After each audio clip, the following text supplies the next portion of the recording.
শফিকুল ইসলাম আসছে প্রবাসী, তুমি তো প্রবাসী না? কোন দেশে থাকো? মালয়েশিয়া।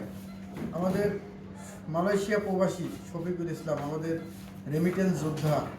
ওর আজকে ওর লিগামেন্ট ইনজুরি নিয়ে আসছে আমাদের কাছে। আমরা এখন অ্যানাস্থেসিয়া দিয়েছি তাকে। দেখা যাক তার কী আছে, আমরা দেখি। এই যে দেখুন, তার লেগমেন্ট টেস্ট পজিটিভ এবং gross positive, complete tear of ACL এবং অ্যান্টিরিয়র ড্রয়েড টেস্ট দেখুন, এটাও পজিটিভ।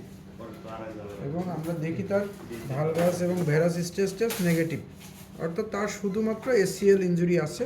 আমরা এখন আর্থোস্কোপিক পদ্ধতিতে তার এসিএল রিকনস্ট্রাকশন করবো by semitendinosus and gracilis graft. Let's go.